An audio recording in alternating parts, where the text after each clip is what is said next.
a lot of the mistakes that I see men do, like they just accept any woman that's invested in them if she's like of a different race. And I think sometimes when you guys are not familiar with them and the way that they operate, for example, I've come up around white, Latino, Asian women my whole life. For men, it's like you all don't experience them until you are adults, and you don't realize a lot of the things that they do behind closed doors are not just because they love you and they care for you. You're literally an investment. And once that investment runs out, they're going to go to the next person, and they always cheat with their race. It's not. I think that goes back to what Miss Pearl was saying as far as like being solid, no matter what. Like, you know better, you do better. And so like being a solid person, like I feel like that's going to get you, regardless of what resources you have, that's going to get you so far in life, and you're going to be able to be that person where it's like you're attracting these people. I think the resources absolutely matter. And that's another thing why I don't think poor people should have kids. Resources matter because resources exponentially extend your proximity and your reach. Well, I don't mean that. I don't mean like the resources don't matter. I'm just saying you being solid, even without resources, you're still going to. Common sense stuff, though. Like, that's common sense. You want your kid to have great character and be solid. I don't, like, there's no point to even talk about that. I would assume. Yeah, but that's the problem. That's what a lot of people are lacking. Great character. And that's fair. However, I'll give you guys benefit of the doubt to not have the issue. So that's what I'm talking to. None of us are raising our kids to not be solid. We're raising our kids to be the best version of solid that we can. That's especially the fathers up here. Like, I can't speak of being a mom, but as a dad, you know, I have a huge issue with dads who don't impart things to their children that help them be successful in life. I'm the guy that says if your kids aren't ready to go out into the world and be an adult at 18, you failed as a parent. Because if you don't set your child up to be what the world will treat them as at the time the world will start treating them as that thing, when you knew for the entire 18 years of their life that was going to be the case, you are a shitty parent and you failed your children. Because now you have an 18-year-old who's not developed 18-year-old, like an 18-year-old mentally.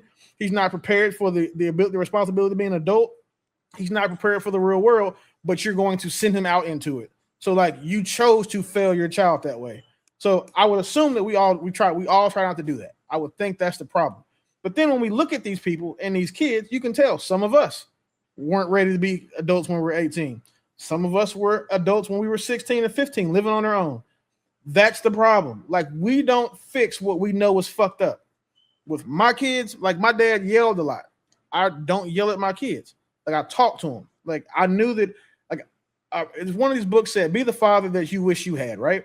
And I think my father is my hero. Like, he's the reason why I am where I am and I am who I am. But I know he wasn't perfect. The things that he fixed that I could fix with my children, I have. Most people don't do that. Most people just repeat what their parents did. Eat what I say eat. If you don't eat your food, you're not getting up. You're going to eat what I cook. All of those things, right, that sounded cute in the 80s, 90s, 70s, for everybody, whatever, how people's ages, that doesn't work now. So fix those things, and people aren't fixing them, especially in the black community. Like, you can say we're still a gynocentric community, saying so everything, you know, the mom calls, the dad says, listen to your mother. Unfortunately, that can be some of the worst fucking advice you can ever tell your child. To listen to your mother. Because you say, do what she says, be specific. But again, when you're doing that, like you tell, like that boy's going to think, okay, well, my dad said, listen to my mom. So everything that my mom does or says is accurate. Being in her feelings. Letting her emotions control the whole temper of the house. Like, I mean, the temperature of the home. Like, that boy now looks at his mom as his number one go-to, even with an active father. And that's a problem. Like, and then with women, Michael Beasley just said it. Women don't know how to let the hero be the hero. Like, they will kill the hero based off of how they feel. They will say, well, okay, well, I did this, but your daddy didn't do that. Like, based on how they feel, they will do that to their own kids. So, and dads, we specialize in keeping the hero the hero. That's why we say, listen to your mom. Like you're saying, do what she says, be obedient. That's why we do that. And a lot of moms don't, which is how we had the kids the way we have them now. Like, look at the kids in school. Like, Pearl, you're a teacher. You see some of the kids that you have to deal with on a regular basis. I see the ones that I coach. And I'm like, damn. Like, ugh. Look, I try to engage the best that I can. Like, everything is not going to warrant a response, but that's just me. Like, I'm just I'm animated. Some things I agree with, some things I completely don't agree with. But that's just me. I just like to be cutesy with it. I'm not gonna come on mic and go back and forth with people because I'm not trying to convict, convince, convert, or condemn. Sometimes I'm just gonna be quiet and let people talk and how they can have it. Okay.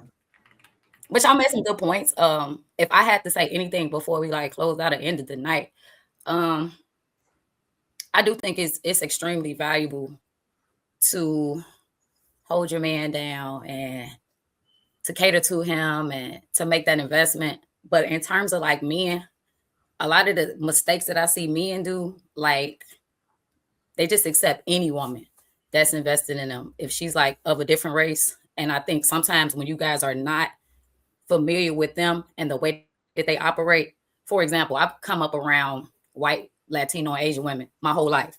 For men, it's like you all don't experience them until you are adults, and you don't realize a lot of the things that they do behind closed doors are not just because they love you and they care for you. You're literally an investment.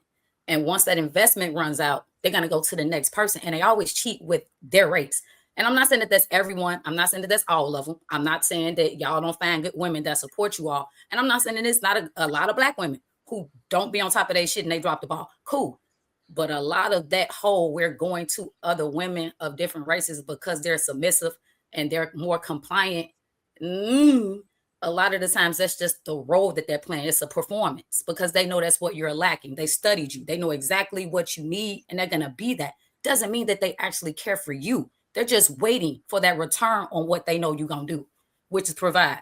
Now, like I say, I ain't saying every woman does that, but I know there are a lot of majority of those cases that do that because they result in divorces and the women leave them and it just don't work out. Like I say, do what you're going to do and be with who you're going to be with. Just have discernment with who you're getting with and understand who they are, especially if you have not learned them and you have not studied them the way they've learned and studied you. You want one thing and they want completely something different. So just try to make it work. I land. I appreciate what you said, Miss Pearl. You make some valid points. Man, we should have introduced that like an hour ago. But I think sometimes the women of our community sometimes overly assume that is what it is, comparable to the fact that, okay, I'll say it like this. I think even amongst the community, there's an act that happens. There's the reality of the woman you're dealing with when she's dealing with you. And that same woman around her sisters and her friends has a completely different energy. The performative part is not what men have a problem with, generally speaking. The performance is okay as long as it's beneficial and it's consistent. But somehow, some way amongst the community, there's this ideal that I got to keep it real. Your real is combative. Your real is strenuous. So there needs to be a balance, in my opinion, that you figure out how to perform better.